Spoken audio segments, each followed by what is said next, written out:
Ride the Wave Media and novel Daybreak by Crescent Communities present The Witch Movie Project.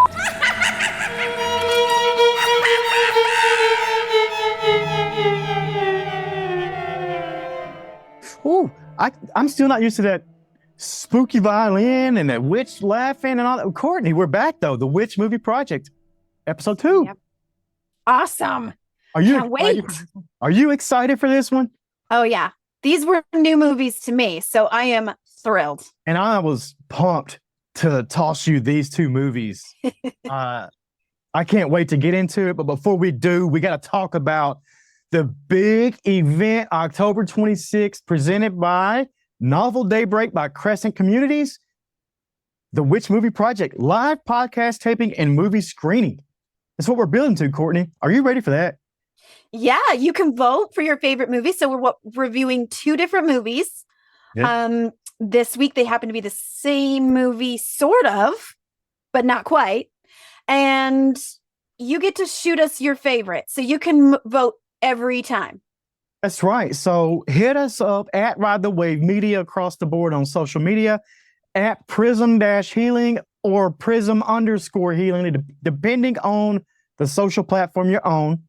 Yep. Just find me. Find me, Courtney Pearl, wherever I'm at. Yeah, they don't have underscores. They don't have hash, whatever it is. But yeah. I'm super, super excited. So let's just get into it. Let's go to this episode. Let's get to these 2 movies, Courtney. Now, yeah. Where do you start on these movies? Other than, I've got the red on, you've got the green going. We already got green the light. I love it. Like, we got the colors on deck. We're talking about Suspiria. Yeah. 1977. Talk about horror movies. These 2 right here. Where do we start? Because first of all, the 1977 movie by Dario Argento was a masterpiece, first of all, I will say, but it was violent. So people did not really take to it. It even sent Dario, it sent him on a deep, dark path, almost to lead to suicide. Like, that's how bad this took a toll on the people around them.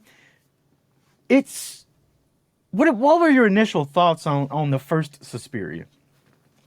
Well, I do remember at one point, and this was later in the movie when I was watching, we were probably closer to the end, but my dad walked in and he walked through the living room while we're watching. And I said to him, Dad, were all the movies from the 70s just like super weird?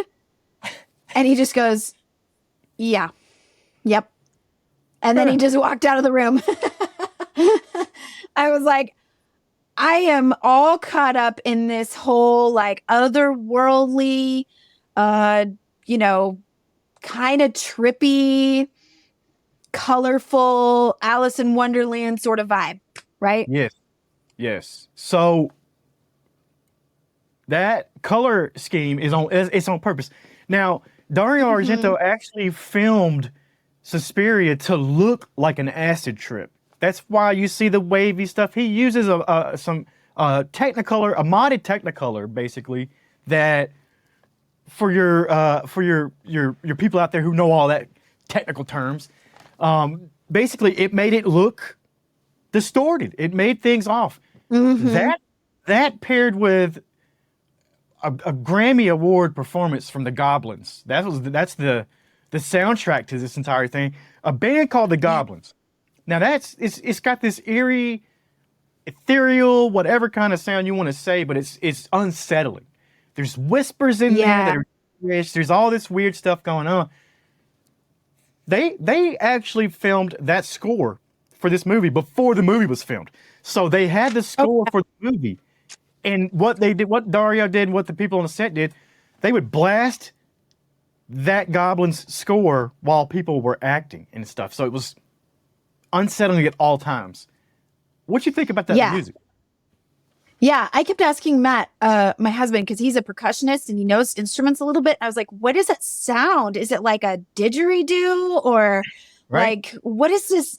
wah wah sound and these African drumming. I mean, it's just all kind of it's unsettling because you don't know what it is. It's almost like it's not music, but I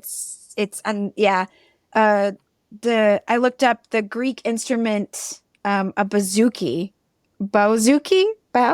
I'm not sure how you say it, but that was in some of the weird sounds that you're hearing. It's like a kind of obscure, you don't hear it very often, instrument. Now, that's great knowledge right there. Now, so you're saying that's what the goblins were playing there. They were playing a Greek instrument. They may have. Did they invent that themselves? Because I don't.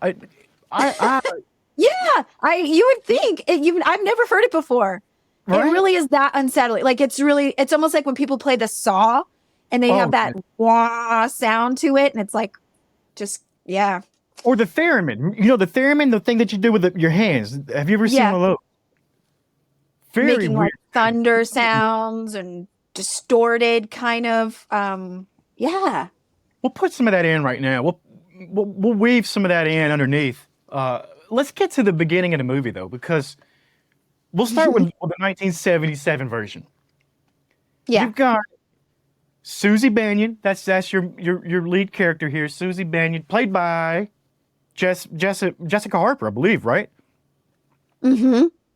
So who makes a cameo in the newer one? She does. I love that cameo also. It's a great one to catch. We'll get to that one.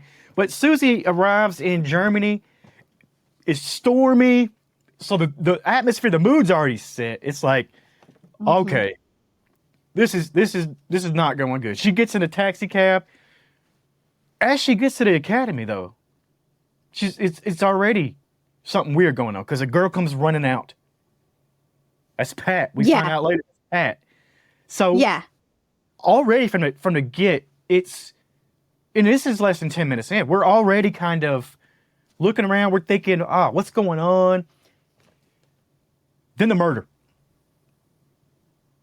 That murder. Yeah, and there's like some foreshadowing. I noticed they like to do this a lot in the movie. They stop on a frame and show something, or even come back to it and show it several times. It was kind of an era type thing, 1970s movies. It's like, it makes you question, like, why are we looking at this window several times? Like, why are we looking at this thing that seemingly has nothing to do with anything? It was kind of foreshadowing what was going to happen to Pat. Yeah. Now that what you're describing there, that's called giallo. This is a genre of movie called giallo style. It's Italian. I believe Dario Argento was one of the main ones for it. Mario Bava, Lucio Fulci. They all did this. Now, during the 70s, giallo style, which giallo is Italian for yellow. That's what it means. So yellow is... Oh. Yeah. So that was a pulp novel series from Giallo Mondadori in the 1920s. Mm-hmm. And that's what all of these quick shots and these real close... You see the eyeballs and you see all these crazy shots. That's what it is. And it was used to kind of distort, and it was to add to the murder mystery. They also included elements of this in all slasher, thriller, psychological horror movies, which this falls into all those categories. But they made this popular. The 2018 film has some of this in there. It has some of the giallo style treatment. It has the shots, the close-ups, the quick shots. But then there's also these, in this 1977 and both films, there's also these long, drawn-out shots that are unsettling in their own, because you're like, I'm used to these choppy, chops, and then all of a sudden, why am I on this one shot down the hallway for 30 seconds? Or this like little detail for an extra long amount of time. And we weren't sure if that was like just because of the era that it was filmed, or if it was a style.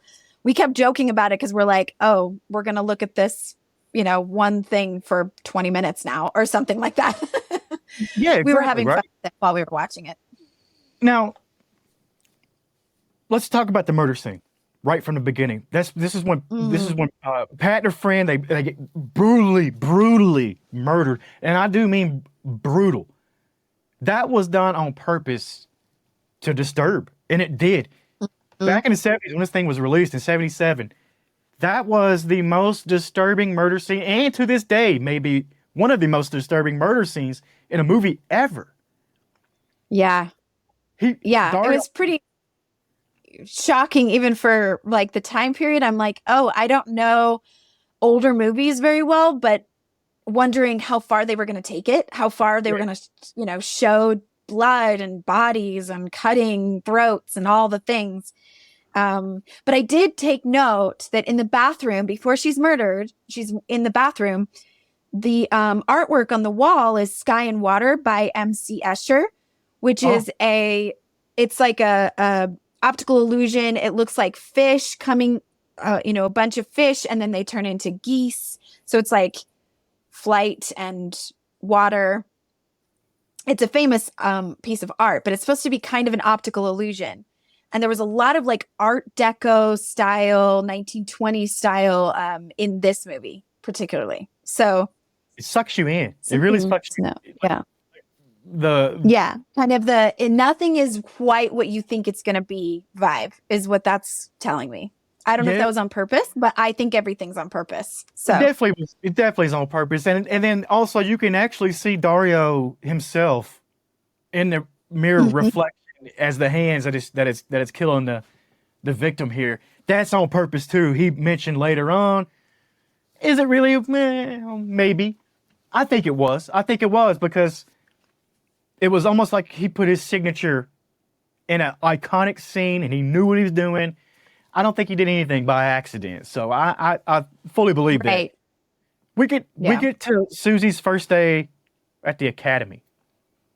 It's weird. It's already weird. Like it's she meets Madame Blanc and she meets Miss Tanner, and there's just strange stuff. And then what? Somebody fainted during the rehearsal. Eerie. Yeah. You could tell. Yeah, a lot of things are happening to Suzy. Like she's getting nauseous and she's kind of feeling warped. She's walking down halls and it like almost funhouse kind of vibes. Like she's, not walking straight and kind of bumping into walls and doesn't feel well. Yeah, I wrote down because it was at the beginning and it was the ballerina school or dance school. I wrote down Black Swan vibes. Yes, like. The movie Natalie Portman, it's like how kind of trippy or like things are odd and you can't quite put your finger on why. And it has something to do with the art of dance, right? Yes. No, that's a good take right there. And I did get Black Swan vibes. That's a great movie too. I mean, that's an Oscar winner there, I believe. So yeah. We're only 30 minutes deep into the movie though. And it's a weird watch up until this point. It's a weird watch, and you're trying to get your as a viewer, you're trying to get your footing. Like you're trying to find out what the fuck am I looking at? Like honestly, like that's what it is. And then it really takes you like your Suzy coming from a regular average world. She comes from the airport. She's in a taxi cab, but like when she gets to the dance studio, everything's bright colors, like that Art Deco. But it almost feels like everything's also a stage. Yeah. Did you get that too? Like it was on purpose made to look like it was a set. Like it wasn't real stairs, wasn't real buildings. It was just almost felt like it was even Pat, when she sees Pat running through the woods, it's like a strobe light. Yeah. That was really cool. I liked that effect that they did. That's in both movies, I believe, right? The kind of that glow, that almost I call it the Donnie Darko when he had the thing coming out. It's the Donnie Darko glow, but it was a psychedelic version of the Donnie Darko see that beam of whatever came out of his chest, So Suspiria. So Susie moves into Olga's apartment, and then this is when weird stuff starts happening too. She's counting the steps. She's figuring out, wait a minute, that doesn't go there. That is, something's weird going on, but we still don't know what. Yeah. Well, there was something that happened before she goes. Oh, I'm trying to remember what it was. The conversation between the dancers when she's borrowing shoes. Yes. And there was this little conversation.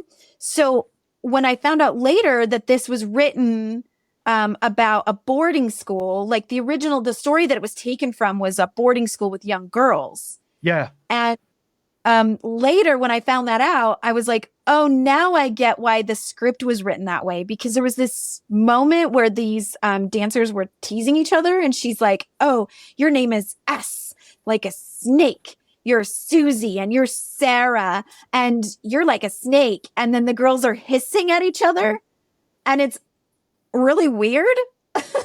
Like we're all kind of watching this like, what? This is weird. And Suzy's watching it like, this is weird. And it turns out that was supposed to be like little girls. Like that's why it seemed so juvenile. It was little girls talking instead of like grown women, the dancers. But exactly. I thought it was really important because I was like, there's already this weird vibe going on where you're like, why are grown women talking to each other this way? No, but you're definitely onto something there, because it's absolutely true. Salvatore Argento, that's Dario's father. He's the one that axed down and said, nope, you cannot use young girls, because it was written for young girls. So they had to cast higher. They couldn't do this with young girls because of how violent. Could you imagine this movie? I know. With, like 12-year-old girls in there instead of dancing. Like that'd have been, oh my God. Like they'd have had to put these guys in jail. Salvatore and Dario would have had to go in jail.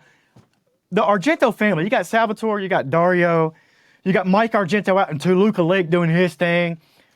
That's a plug for a buddy of mine I used to work with. His last name was Argento. Is Argento. He's still around. Now, back to this though.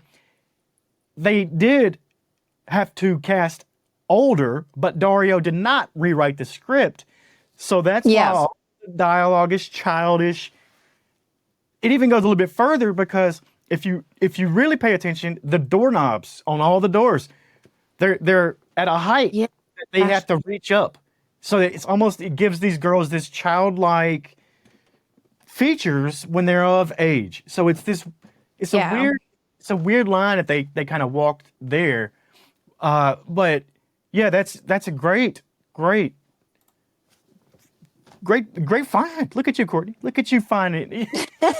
Well, I did think the conversation was already odd. And so later I was like, oh, when you think about it as little girls saying this to each other, that makes sense. But grown women being like, you're a snake. Your name starts with S. I'm like, okay, I guess. That's mean. Or is weird, it? but all right. So what's next? You got oh my God. Now you got a disgusting scene in here too. The maggots falling from the ceiling. Like that's enough right there to send me running from the theater. That's enough right there. I was like, ew. This was disgusting. This was not something that you want to see. Yeah, and it was some of the crew sprinkling rice down onto the girls acting, but still it makes you. They do close-up shots, and when you find the food in the attic that's gone bad and it's just covered in maggots, it's a really graphic scene. Like it's it may not be blood and gore yet, but it was like enough to make me cringe and like have to check myself to make sure I didn't have bugs crawling on me. Oh yeah. Now let's talk about the men that we see. Now you have Daniel. We haven't even talked about these characters yet. You got Daniel, who he's the blind piano player. Yep. And then you have, what's the other guy's name there? The butler guy, I guess. Yeah. He was honestly, I know he was a local person that Dario found and loved him, so he put him in the movie. And so that was the other guy that was yeah. I guess a butler. I don't know what he was, but Yeah, he's kind of got Igor going on, like the kind of, I don't know, assistant who's just a little creepy and a little bit, not very talkative. not at kind all.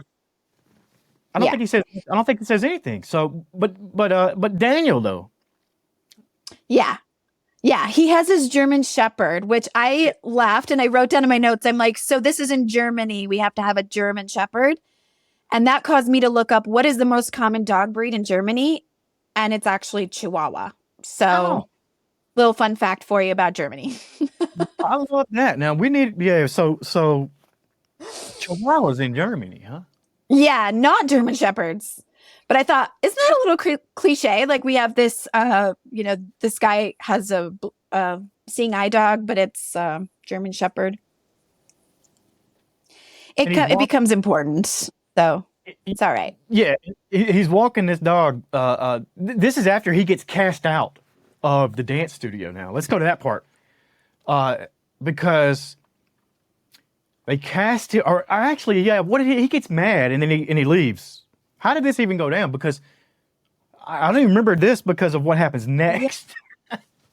Yeah. Well, was there something between? I think I missed it. I think I must have like stepped out of the room or something for a second because Matt, my husband, was watching it with me and he said the dog did something to the little boy, and they got mad at him and they kicked him out or something. See, I don't have to watch it the third time to find out. Right? I can't remember what happened right there either, but when he's walking his dog at night, it's just something's about to happen. Yeah, and they keep doing that close up of the building, like those shots that feel like what's going on. They are showing these buildings around him and the statues on the buildings like for a long time, like not quick shots, but like long shots. You're just waiting. You're waiting, and the anticipation's growing, and you know where he is? He's in Königsplatz, which is in Germany. Now, that is a historical place because that's where Hitler and the Nazis made, where Hitler had some of his most hated words coming out of his mouth, most hatred, is in that very spot. So, sure, there's some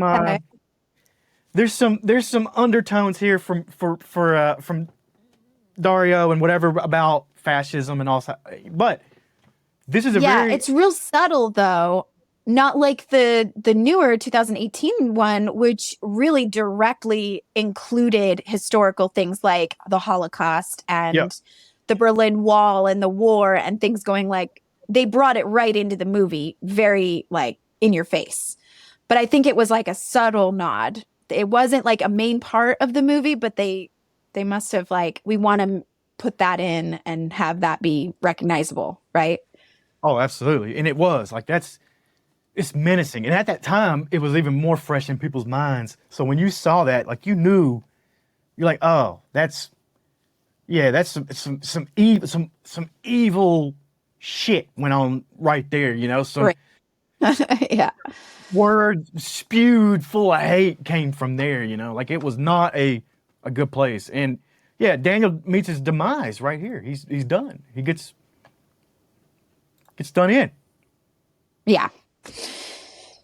Really, really nice and graphic too. They don't show the body, but when they show the dog eating, it's pretty, I'm like, ugh. Like your imagination can fill in the blanks. You know what's going on there. You're like, just brutal once again. And so it's a good thing they didn't have a Chihuahua because they needed the German Shepherd for this scene, right? Could you imagine a Chihuahua eating Daniel instead? It would have been a long scene. It'd have been a longer scene. That'd have been. So we're starting to at the dance studio with Susie and Sarah. They're starting to investigate all the secrets. They're starting to figure out stuff. Sarah meets her demise. Like there's a lot. Yeah. There's a high body count for a movie here. Not sure how many, but there's quite a few that drop unforeseen. Yeah, I mean, definitely would be noticeable when you're thinking about like, okay, Pat runs from this dance studio. She's dead. And they're pretty open about it. They're like, yep, Pat died. The authorities are involved. Super sad. And then they're like, oh, and that guy, the blind guy, the piano player, he died. Super sad. Like, they know what's going on. So they're telling that. And like, you would think if you were one of the students, a new student, you'd be like, that's kind of a lot of people died. Right? Like, it's a pretty good sign that, we should probably steer clear of this place, that Something's up. it could happen to me. Like, that would be my thought. It's like, hey, why are people disappearing around here? Now, Yeah. And Sarah's death was very interesting because they said that was the one in the facts about the movie that she was actually hurt doing that scene. They only did it in one take, but I don't think anyone realized how hard it would be on her or how much it would hurt to jump into a room full of wires. Yeah, right? Like, sounds like a great idea to me, but no. Yeah, they took the barb out of it, so it wasn't barbed wire. She still got poked, thankfully. though.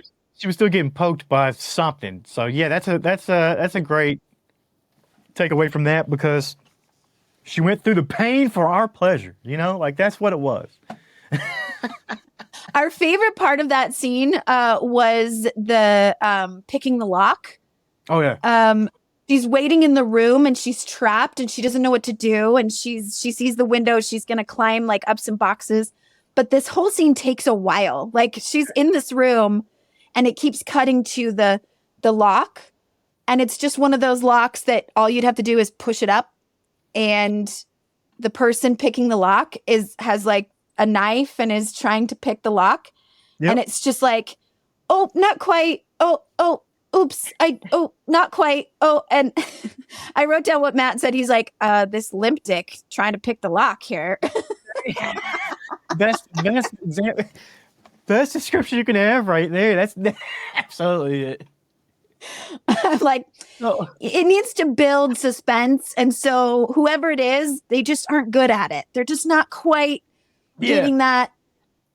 Not quite. So after this, after Sarah is chased and killed, then this is when it all comes to light. This is when we find out they're witches, basically. Like, these, and we're not talking about your friendly neighborhood witches here. We're talking about the dark, the evil, whatever. What would you call types of witches? What are these? Well, they're what folklore would have you believe witches are, which is they are needing these human sacrifices to power themselves. They the dance studio is basically, or the dance school is kind of a front for them to be able to perform these rituals and to have human sacrifices or human girls to power their youth and their rejuvenation and their, it's the old folklore that witches eat children, basically. Oh, yeah. Yep. Okay. So is that what it really is then? Is that what this is an interpretation of that? Because here's the thing too. I know that we haven't really gotten into the three mothers yet of what the witches really are. So, you know, should we do that? Should we get into the three witches now? Yeah. And that would be like maybe my only, well, I do like to poke fun, but it would be my only criticism of this movie in the 1977 version is that I don't think they go far enough in explaining that or to give that folklore its due diligence because you kind of miss it. Like you kind of gloss over it. And then he does have this be one of the trilogy so that the three mothers are represented in the movies. But even when she goes to talk to the psychiatrist, which we'll talk about maybe in a minute, but he kind of tries to relate to her, the story, or where Madame Marquis or the who is Mother Suspirium, where she maybe comes from, and the tale of the three witches. And I feel like it was just kind of glossed over. It wasn't really made to be at the forefront. And I feel like if you were just watching this movie one time through, you would kind of miss it. Like you wouldn't really see it as well. But this was based on the story, an essay from Thomas de Quincey in the 18th century called The Three Sorrows, which were each one, the three mothers have their name, right? I had this pulled up. Three mothers, powerful witches, Mater Tenebrarum, the mother of darkness, Mater Lacrimarium, the mother of tears, and Mother Suspirium, mother of sighs. So this is supposed to be Marcos, or Helena Marcos is leader of the witches and this dance academy. She's leading this coven, and she's supposed to be the mother of sighs. Now, so you're saying this is not like based on some 1,000-year-old ancient prophecies, yes, because there's three mothers and three goddesses in a lot of folklore and mythology that does date back to ancient Egypt, Greek mythology, things like that. The mother is the three goddesses are usually the maiden, the mother, and the crone, or somewhat separate, representing those three parts of a woman's life, or the goddess, different goddesses that represent the maiden, the mother, and the crone. So you see that three mothers theme come up a lot in fairy tale, folklore, and mythology. Got you. So it's kind of got some roots in something, but it's not taken directly from ancient folklore or anything like that. So yeah, it's fairly recent. Yeah. So we mentioned it. There's a trilogy of these. So the other two mothers are mentioned in the other two movies, and they're not on our list. So we won't go too far into those unless you've got a couple facts that you want to rip off about those. You got anything for those? That's pretty much the gist of it, as it was taken from that and inspired this movie. And a true story about one of the co-writers of the script. She makes a little cameo appearance in the movie as well. She had a grandmother that went to a boarding school, Daria Nicolodi. Yes. Wrong. Yeah, she had a grandmother that went to a boarding school, and apparently there were witches practicing black magic at this boarding school, and it was discovered. Now, I really question that. I really question, what does that mean? Because if you look back that far and someone's accused of quote unquote black magic and that they're performing in a school, you're just like, well, what were they just kind of reading tarot cards in the basement? Or what does that mean exactly? What is the black magic that they discovered they were doing? But anyway, that inspired the story of, this movie, of making a dance school, and it turns out that it's run by witches, and they need these young women to power and fuel their power. So at this point in the movie, this is when I get to Dr. Mandel and Professor Milius. And that's when you get the background on Helena Marcos. Yeah. She's the founder of the Academy. So yeah. And we haven't seen her at all. Exactly. So we find out the info on her. We find out that this place is a coven, and it's got a dark history and a connection to witchcraft. Like I said, not your friendly witches. These are the vengeful. They're out to get you. And this is when she also overhears. Or do you want to skip over we're not going to skip over the therapist part, because. Well, the one thing I wrote in my notes from that scene is doctor-patient confidentiality. Right? Is that a thing? He's kind of telling her everything. He's like, oh, well, actually, Sarah was a patient of mine. And let me tell you all of these delusions she had about witches, and starts just telling her everything. And I'm like, we don't know Sarah's dead at this point. So I guess it's just it moves the story along. You kind of need it, I guess. But I'm like, this is probably a pretty big no-no. Like therapists yeah. shouldn't be telling people what you say in your sessions. I thought the same thing. Can't do that. Like maybe it's a different place. Maybe in Germany they didn't have to worry about that. I don't know. Maybe you can just tell anybody. Yeah. Imagine. Couldn't imagine going down the street. Hey, I heard you got hemorrhoids last week. You know, I couldn't imagine. Yeah, this is important to the story. Yeah. We need to know that. Okay. Yeah. So now I think we're at the where she finds the hidden passages. She hears their plan. She knows now they're witches. Yeah. Yeah. We're coming to the climax. Like she confronts Helena Marcos. She confronts her, and who is the head witch. How does that go? How does that go for her? Yeah. Well, makeup is pretty good, I think. I mean, I had to write that down, like for this time period, and without kind of the more modern advances in the movie making that we've had. She's pretty. She looks pretty ancient. Big time. Pretty old looking there. And I don't know, do you think they were using Sarah's body for the ritual, that she had been chosen to be the one? I think so. It's not specifically stated, but I believe that would be my guess. It would be my guess it was Sarah's body for the ritual itself. And then this thing, all within like 10 minutes, like this whole thing it collapses, literally. Yeah, they decide she can overhear them saying, the American girl is next, she's got to go. Yeah. And then she kind of backs up into this extra room. She sees Sarah's dead body. She's like, oh, crap, there's my friend. And then she's kind of thrust into this secret hidden room where Helena Marcos is. And the raspy breathing voice that they had heard early in the movie, which we forgot to say, the backlighting, that scene where they're all sleeping in the ballroom because of the maggots. And we did hear that raspy voice. Now, why is she in that scene?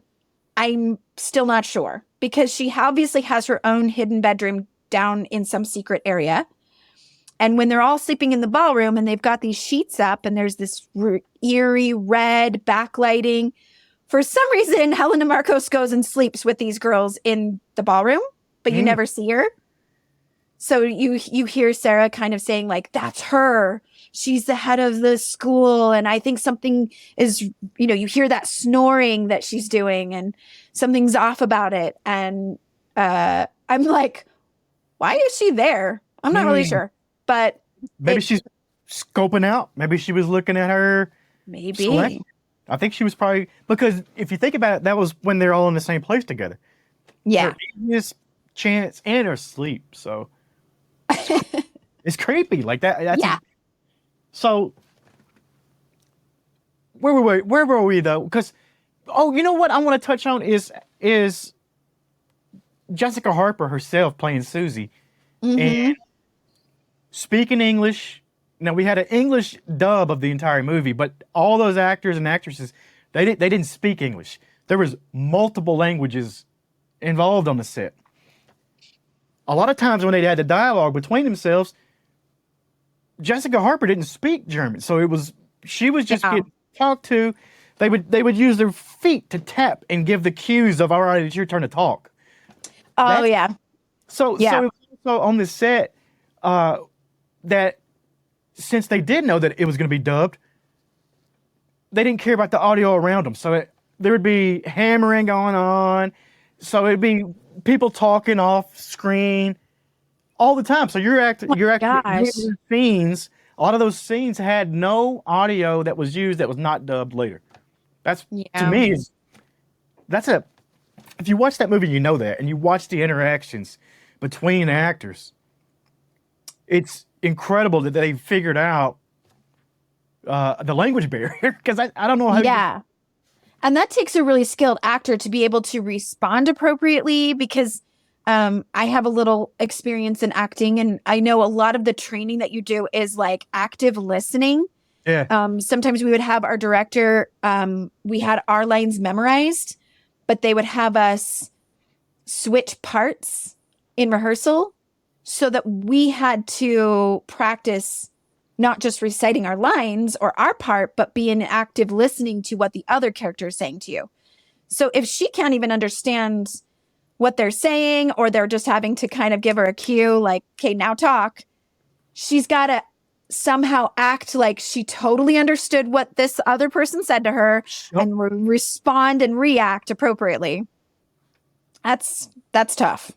That's to me, that's an Oscar award-winning performance there then, right? Like that should be. Could be. Well, we're going to talk about what I think would be an Oscar award performance in the next movie. But let's finish this off first, because now we're at the climax. We have a battle.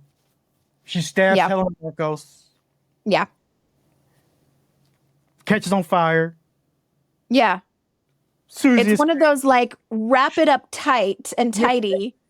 Yeah. You think for a second, how in the world is she going to get out of there alive? And how is she going to kind of maybe defeat these witches, like get ahead of it? But it all happens like in one fell swoop.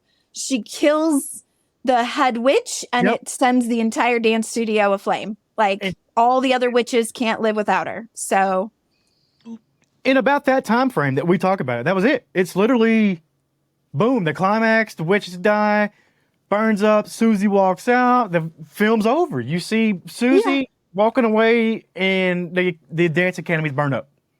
Yep. If you went to the bathroom during that time, you would be like, wait, what just happened? What were your final thoughts on this first movie without seeing the second one? I almost said part two. It's not part two. It's not a remake. We'll get to that.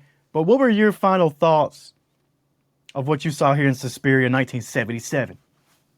Well, my thoughts always go back to the perception of witches. And like, obviously, a lot of folklore and a lot of descriptions of witches over the last few centuries have been negative, because it's really about like, well, they're in league with the devil. They are satanic. They are dabbling in powers that come from evil places.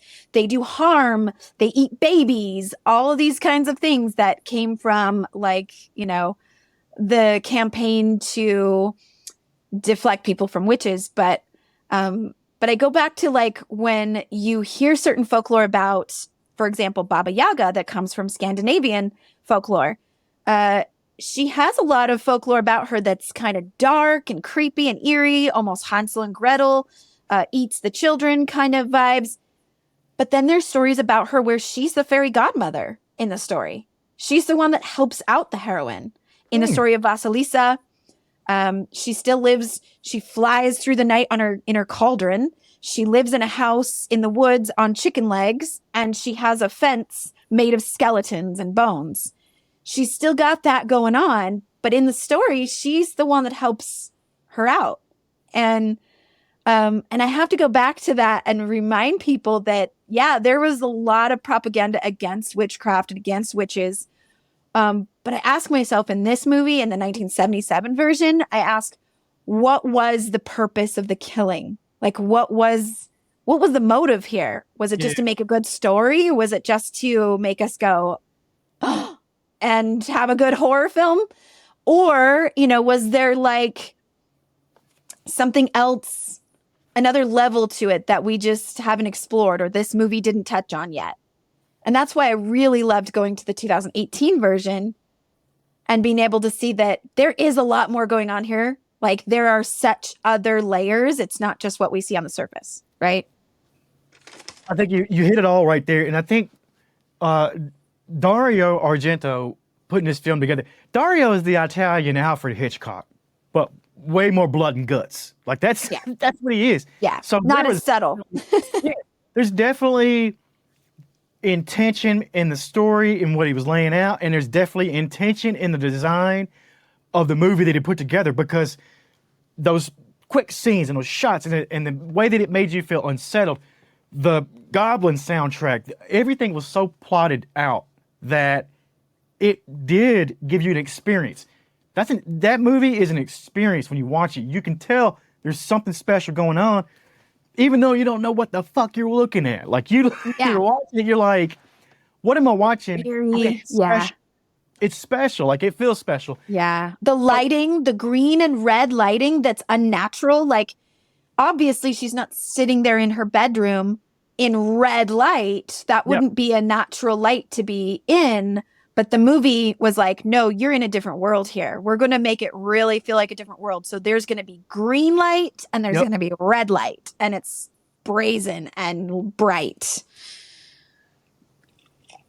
Let's get to the 2018 remake.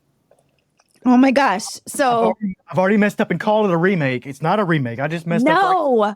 Yeah, we were discussing this before we hit record that the director, Dario, said, when they said, hey, they're remaking your movie, he was like, no. That movie was made exactly the way it should have been made. I'm paraphrasing. This isn't a direct quote. But he was like, hey, I made it exactly the way this movie needed to be made. If they make it exactly the same way, it's a copy. And if they don't make it the exact same way, it's a completely new movie.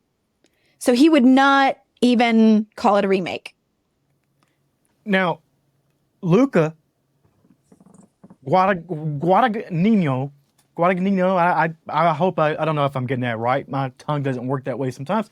But Luca, he's the director of the 2018 version, and he even said this is not a remake. This was actually, this project itself was even in development before this and scrapped basically, or put to the side before it got picked up.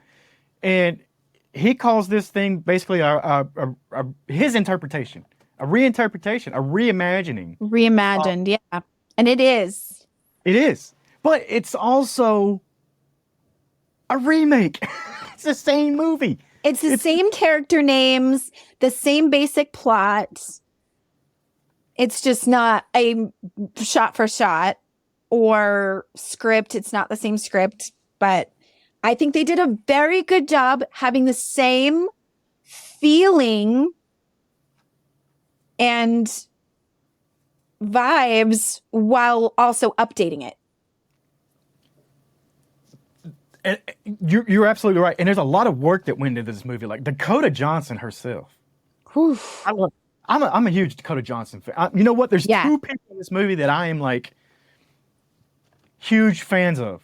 We'll watch anything. Three actually. We'll get to those. But right out the gate, Pat, played by Chloe Grace, right? Yep. From Dark Shadows, from Carrie. I love her. She's amazing. Dakota Johnson put in years of learning dance for this role, and it shows. I'll go ahead and tell you my other two. Mia Goth. I love Mia Goth. I watch anything she's in. She plays Sarah in this. And then you got Tilda Swinton. Oh my God.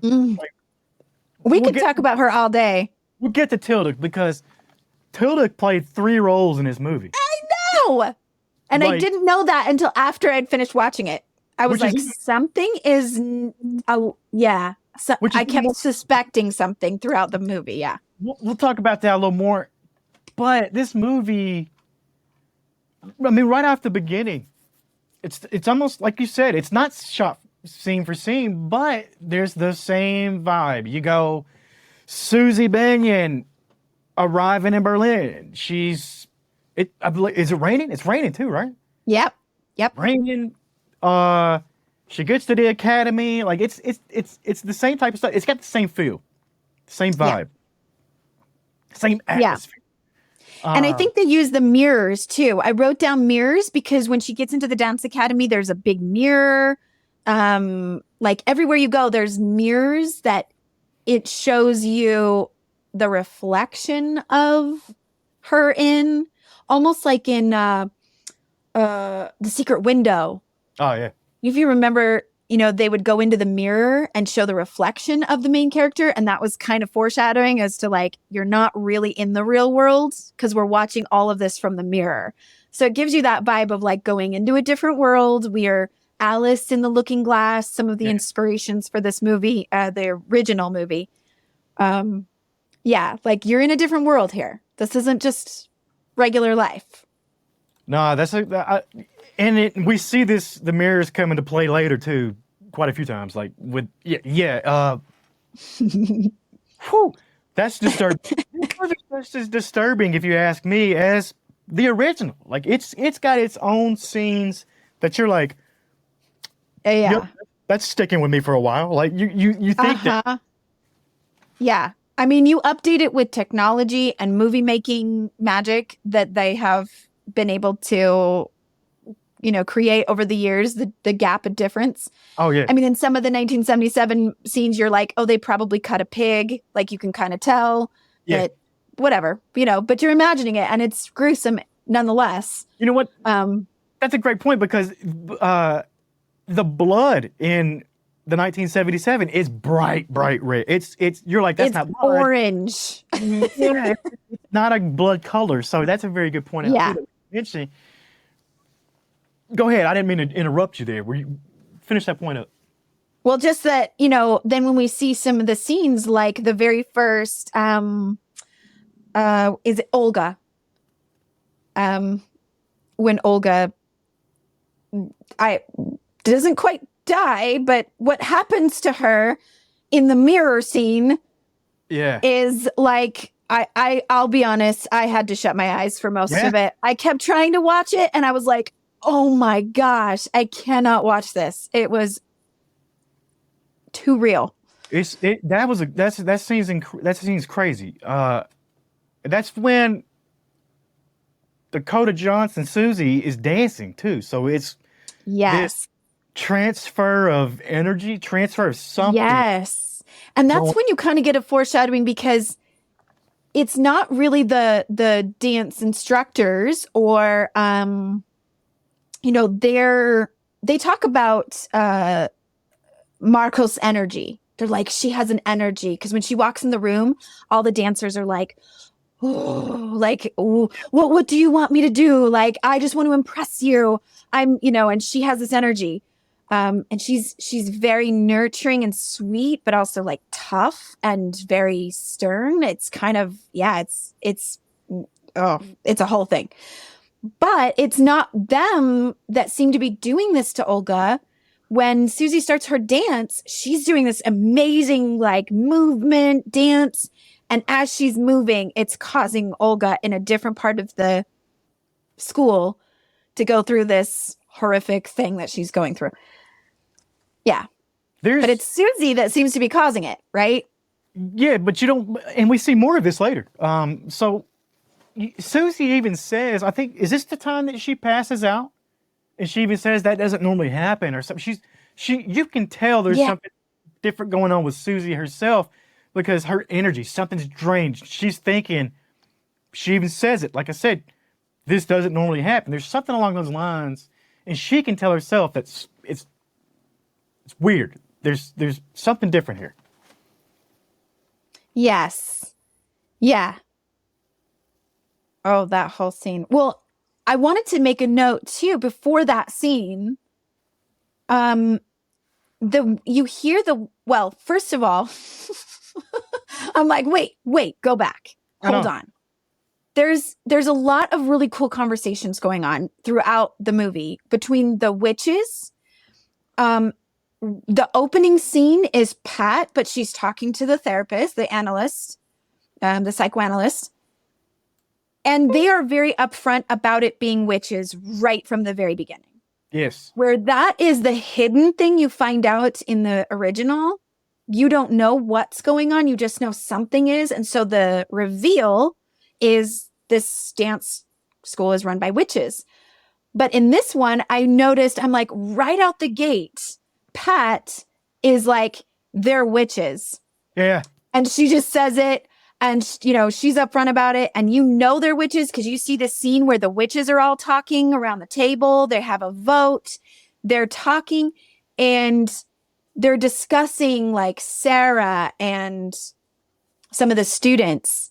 And they're saying like, oh, Sarah, she really loves it here. She really wants to belong here. We really feel like she belongs here. And I think there's like a theme there about belonging, about coming to this school and feeling like you are welcomed here and embraced here. So it's a little bit different feeling. It's almost cultish. It's almost a cultish type feel. It's Yeah. Kind of going back to Midsummer, last week's episode we did, which was like, this gives the main character the sense of like, I finally made it to the place I belong. Yeah. The 2018 movie Suspiria is definitely multi-layered. It's got way more layers than the 1977 version. And this is one of them that's really come. This is one that's really seen right here. And let's get to right after the Olga's contortion scene. Yeah. Because like you said, she's not dead, because we find out later that this was they just need her. Gruesome display of witchcraft with some bone cracking. Like it never ended. Like like you said, you had to close your eyes. And then we went from that to, I believe, that was part of Susie's first dance. That was her first dance for the studio, right?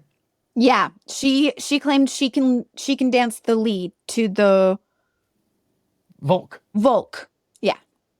I love that. Volk. And then we get to the Volk performance, which is the last performance of Volk. Oh, I love dance so much. I always wished that I could have been a dancer, but I never did. You still can. It's not too late. It's not too late. I dance in my own special way. It's just not very good looking, but okay. Are we at the Dr.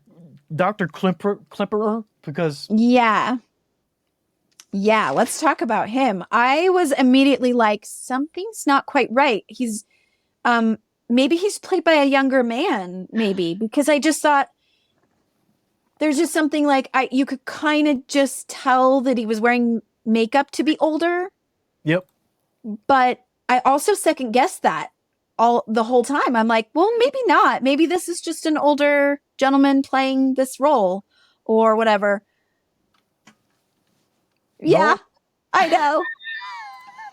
I am thrilled to be both right and wrong about that. So Dr. Klepper is played by Lutz Ebersdorf. That's the name. Yeah. When the movie released, they built this whole story about this guy named Lutz Ebersdorf, to the point to where they even said they were even going to say that he had passed away before the film came out. Oh. Then that's when Tilda Swinton said, that's kind of too far. Let's just tell him it's me. I couldn't believe it either, that Tilda Swinton is Dr. Klepper. Director Luca put Tilda in the role because it was a woman-centric movie, and he felt like a woman should play that man's role. It should be in there, and Tilda pulled it off. The makeup, I love it. The set didn't even know. The only people who really knew were the main actors, Dakota, and it was the main actors who knew what was going on. And to me, that is an incredible thing to pull off. The last name Ebersdorf is, here's the meaning for it. Eber means boar or swine. And dwarf means town. So you've got Swinetown, Swinton. Got it. It's Tilda's last name. That this is the only character. We'll get to that other character that Tilda plays. This really is an Oscar performance. Like, how do you do this? But I know. And how did the makeup team not win an Oscar for this? Right. How did they not get nominated for, costume, makeup, special effects category? I mean, it's incredible that Tilda pulled this off. Tilda can pull off anything. I love Tilda movies. Yep, Everything she's incredible. incredible. I'll watch. Yeah. But in getting to his story, I like that they did this whole backstory of him having been, what happened to him during the Holocaust, and his wife went missing, and they brought a lot more into this movie. The radio was on a lot, talking about the war and the wall in Berlin, and the political kind of upheaval that was going on at that time. What was it? The RAF, passenger, the flights, the hostage situation. That's been weaved in and out. Like I said, this thing is multi-layered. Like it's got a lot of layers, a lot of different storytelling going on. And I think I interrupted what you were saying there. So don't let me do that. I don't remember what I was saying, but yeah, I was just saying that I wrote that from the beginning, that you kind of see that as Pat was a political activist. She was involved in all of that. So you got all of that into it as well. And then you get all of Dr. Kemper's backstory, which has a purpose as well. You know, you get to the end, you find out why that was all important. But so I liked that aspect of it too. That was all in there. We hadn't even talked about how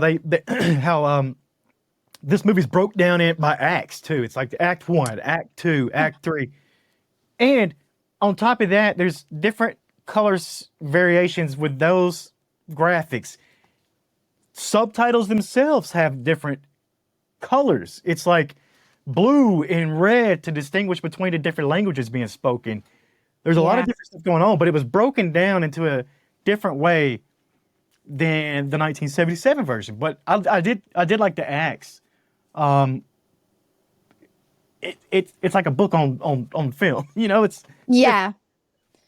or a play. Yeah. Kind of like that aspect again of the original, kind of almost behaving like a play. Like everything was set. Everything looked like a set. It didn't look like they were trying to make it real.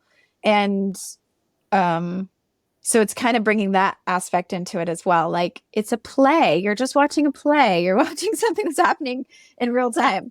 Let me ask you about the set designs and anything. Did you notice, because like in Midsummer and Wicker Man, we saw symbols, we saw pagan stuff, we saw little signs to things. Did you catch any of that in either of these movies? I didn't even ask you about Not as much as, and I was really looking too. I was like, I wonder if I'm going to see anything that stands out to me as like a connection.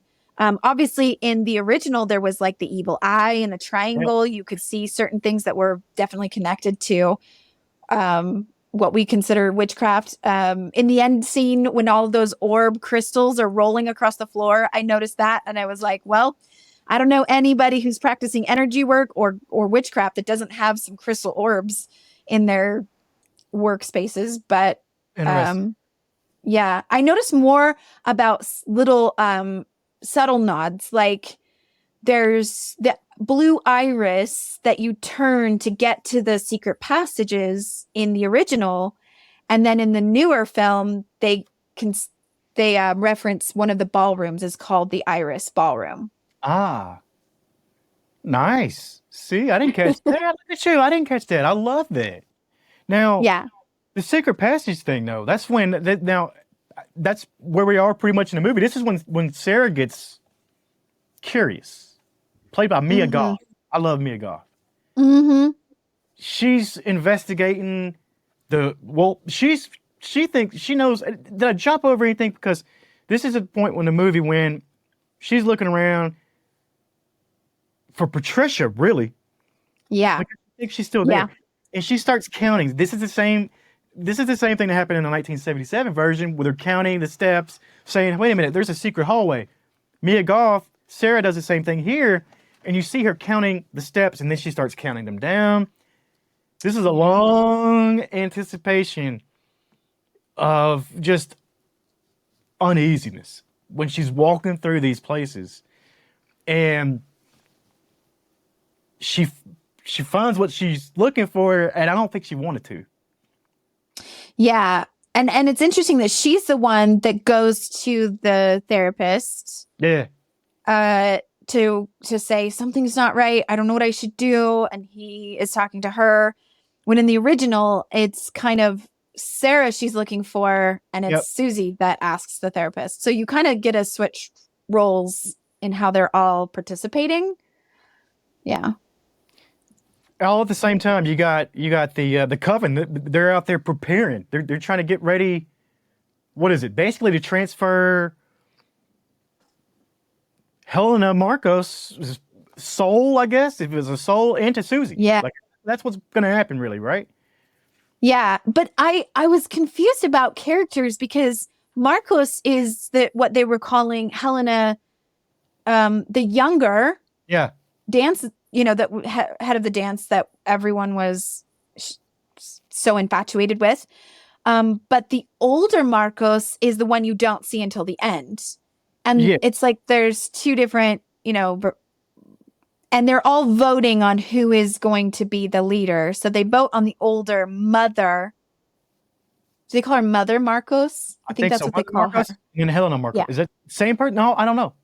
Yeah, they're different people because there's a portrait in there when the scene you're talking about, when Sarah comes in and she's overhearing conversations in the other room and she takes an artifact off the shelf. Yeah. And there's a portrait there of Helena Marcos, the young, and the older Mother Marcos. You're right. And it's got the hair on it and whatever that is. Like it's. Yeah. So they kind of take the character that was just one character and they split it into two people. Interesting. I don't think I picked up on that. Like that's interesting. Yeah. Because I was getting confused. I'm like, wait, they keep calling her Marcos. Is she Helena Marcos or is it? So then who's the mother? Like, it was confusing because I was still stuck on what was going on in the original. Now, this is only about halfway through this movie now. I know. So this So movie, much. it's quite a bit longer than the first one. So this is only halfway through the 2018 version, but it never really lacks to me. It never really slow down moment. You know what I mean? Like it's not like it. Yeah. It moves and there's just a lot of moving pieces going on. What's going on with the girls? What's going on with the relationship between Suzy and Helena Marcos? There's kind of this mentorship, taking her under her wing. She's obviously like spending some special attention and time with her on helping her learn the Vogue dance. Yes. And also we find out preparing her for the ritual of giving up her body to Mother Marcos, who's going to take over her body. Now, she accelerates very fast at some of these dances. Like you got the jump. Remember the jump she's doing? Yes. She's getting the energy from the other girls. It's because they're collapsing and they're having seizures and they're like stuff that's going on with them. Yeah. So this is all part of the witches' plans, I'm guessing. Like this is part of what they want to do. They know that she's the one, and they're trying to get her as strong as possible for the ritual. Did I take that right? Is that what's happening here from a witch's standpoint? Well, like I said, a lot of it is like, it's meant to be a fairy tale. It's meant to be fiction, but it's taking from what most of us who do practice energy work or witchcraft or anything you want to call it, even religious fervor, but like what we experience with that energy they keep talking about, that to me is very real. And I don't think there's anyone on the planet who cannot sense and feel energy in some sense, in some way. I mean, when you walk into a room, when the energy is high or the vibe is high, I mean, we talked about it with the Fresh King Benjamin and when you get on stage and you're a comedian, you can sense the energy of the audience and you know what you're getting back from them. And, that exchange of energy is not a make-believe or fictional thing. So being able to take it into a fictional movie in a sense and to be like, okay, so what would that look like or be like if we had this coven of witches who then could kind of harness the power of these young dancers? This is maybe what it would look like. I mean, definitely this is what it would look like if you ask me, but I'm not, I haven't been into these covens before, so I'm not too familiar. Yeah. Well, honestly, and I wrote down too what the Dr. Kemper says is that, he says something about love and manipulation share houses. I wrote that down because that's a good quote. But it was Helena Marcos that says when she takes Suzy aside and they're practicing the jumps and stuff, and she says, poems, prayers, spells, and even the dance, they're all the same, right? So they're going to do this ritual with dance, but it's going to be no different than someone who writes out a poem or writes out a spell or puts their intention, emotional energy into something. I think that's brilliant. I mean, I think people who do any kind of art anywhere, any form, can understand what that's like. You're putting your emotional experience into a projection that's going to go out into the world. I love that. That's incredible. And then that takes us right here to the dance itself, the Vogue dance. Whew. Well, they lured Dr. Klepper to the academy. Like, they get him in there. Yeah. He witnesses some of the evil going on. He already knows. He already suspects because he's talked to Susie and Sarah at this point, I believe. Correct? Yeah. And yeah, he's been talking to Sarah. I think he was worried about her because he took the odd object that she stole, and yeah, she takes it and he takes it and he's like, I just want you to be careful. I want you to, be careful about this. And he was investigating Pat with her. Like, Pat was his client. So he's like, yeah, something's up. Like, the girl's disappeared. And kind of like my wife, going back to his personal story, he's invested. He's emotionally invested. He's like, this woman's gone missing. And now Sarah, he goes to see the dance and Sarah's not there. She's not in the dance. So he's got to think something's up. And you see the dancers also saying, where's Sarah? Where's Sarah? Well, Sarah was out in the not so good place finding Patricia and that other thing without arms and oh my God. I know. Who do you think that was? I don't know. Maybe that was Olga, right? Oh. They pulled Olga in and she was all distorted and I couldn't quite tell. I was like, yeah, obviously there's some people in here. And Olga comes back at the end too. So Olga, Pat, and Sarah play a part in the final ritual. Yeah, and before that though, we get to see and this is why we've got the red on. We get to see the extravagant costumes, the dance of Vogue. I don't know if is this a real dance? Was this something that's performed? I don't know. I would love to find out. I should have researched that because I just love that. That dance was incredible. I mean, I was mesmerized. If anybody out there knows if that's real, let us know. I want to know. I want to reenact it. I want to get a reenacting of See it in person.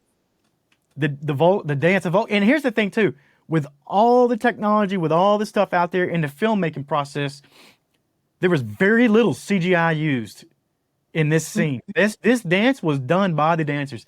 Dakota Johnson learned this. It was a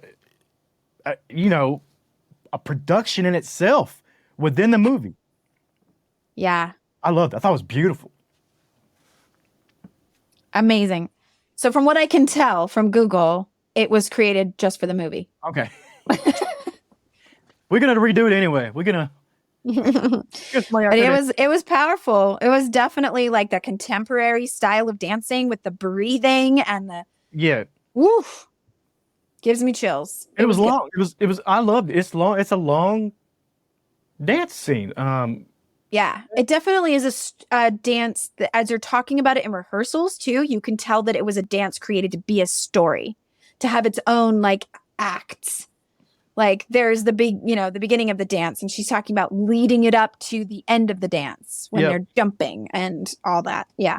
And this is in Vogue. Now this is the dance of death. So you got Suzy.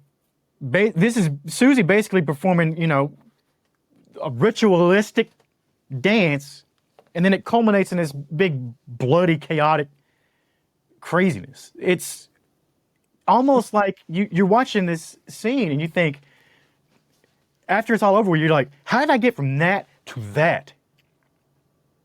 You know what I mean? It's insane. What do you think about that? So we're talking about building up to the end. Yeah. You just, Like, if you think about it in just that piece from the start of the dance to the very end, oh yeah, it's like, how did you go from this thing to this? Like, it was bizarre to me. It's bizarre to me if you think about how you got from point A to point B, all the stuff in between. Well, I can tell you, all that thread is definitely Suzy. Like, from the very beginning of the movie, and as you follow her story through this is the part where it really differs from the original, because the original, you're experiencing it as a normie, a muggle, if you will. Muggle. We're the muggle Suzy, and we're going into a dance studio, and something's weird. And obviously, I mean, through the whole movie, she's experiencing the same confusion and revulsion and shock as we, the audience, are feeling it. But in the 2018 version, we're experiencing it as a thread through Suzy, but it's not the same. It's like, what's up with Suzy? Yeah. Right? No, you're right. You find out at the end there was something the whole time. And I knew there would be some other big reveal because we already revealed that they're witches. That already got revealed early.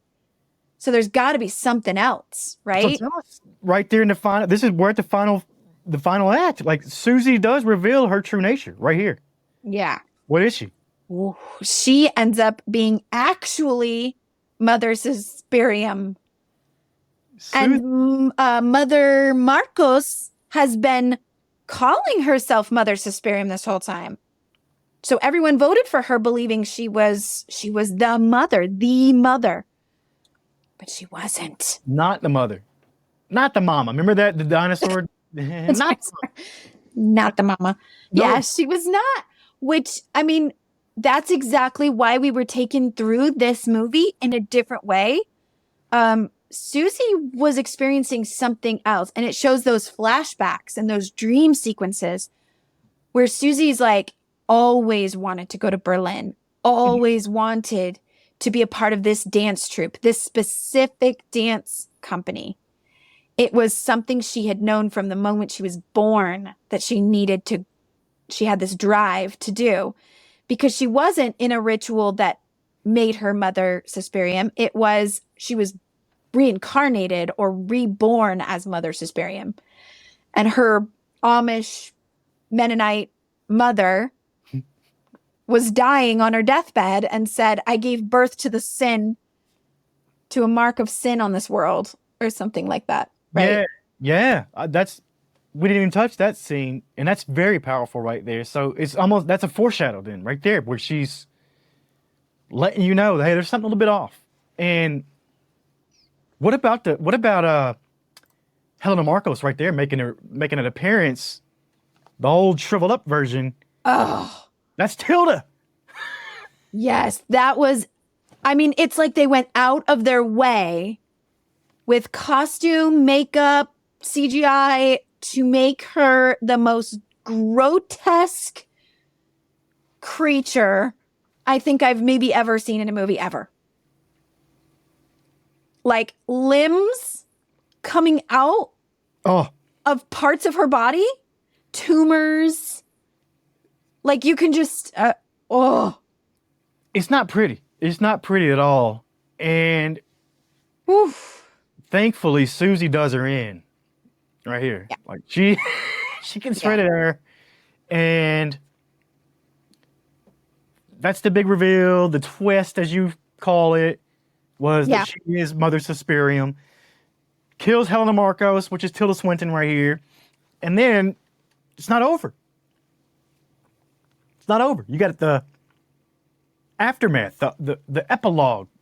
You also have the appearance of Jessica Harper.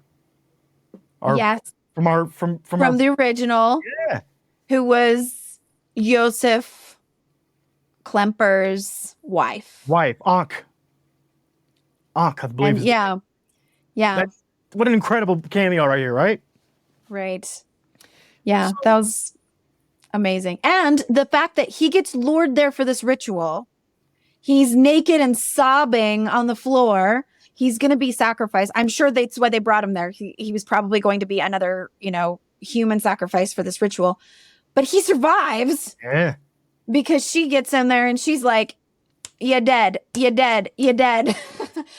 The most bloody, gory scene where this creature of death arrives and just starts bam, bam, bam. Anyone who voted for Marcos, Mother Marcos in the original vote, what you saw earlier in the movie, they get deleted, exploded. Yeah. Deleted. Just straight, boom, gone.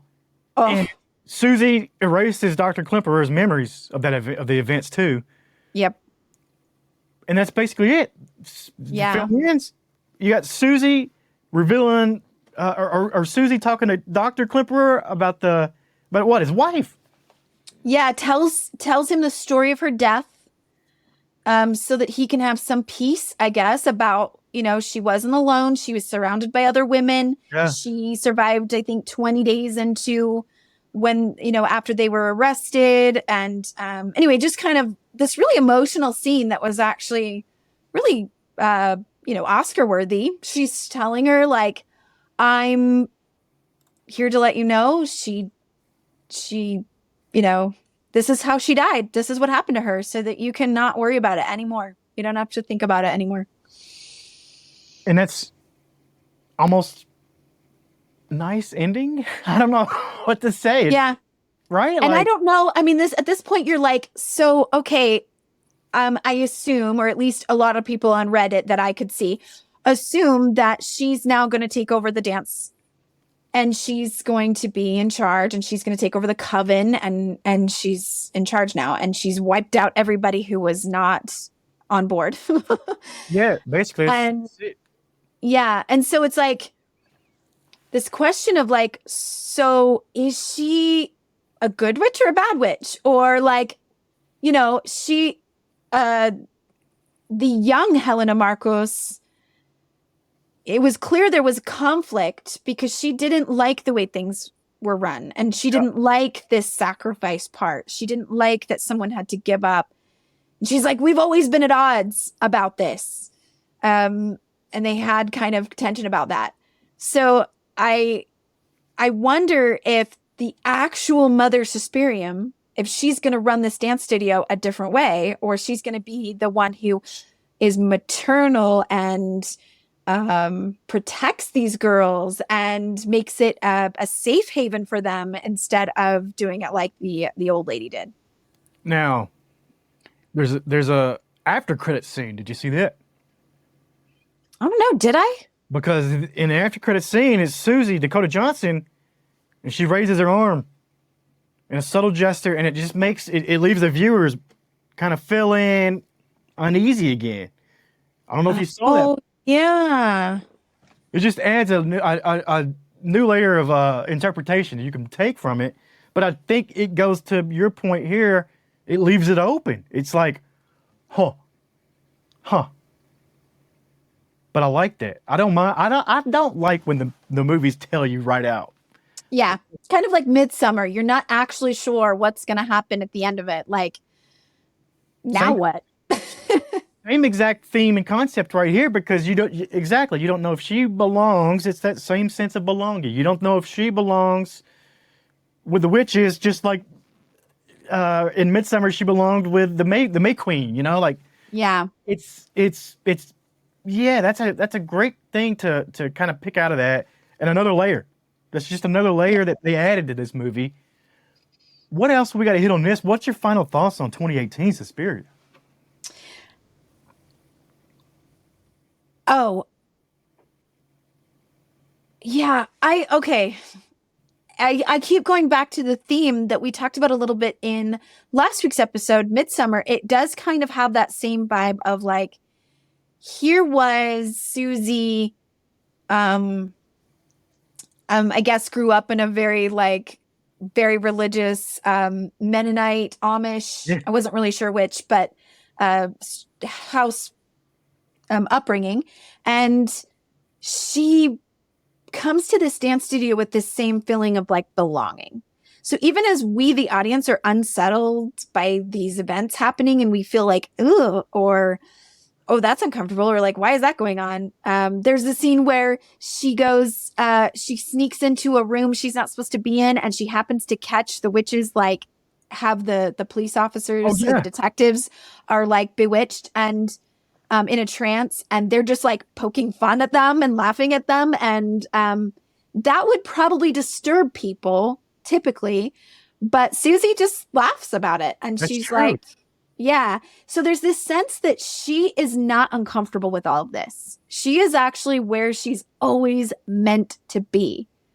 And you get that same theme of belonging in Midsummer, where it's like, yeah, we're all a little uncomfortable with this cult, this witchy evilness going on, but the main character, this is her jam. She's like, I'm home. That's I love that, because it's like, the main characters are they're like, oh yeah, I'm good with this.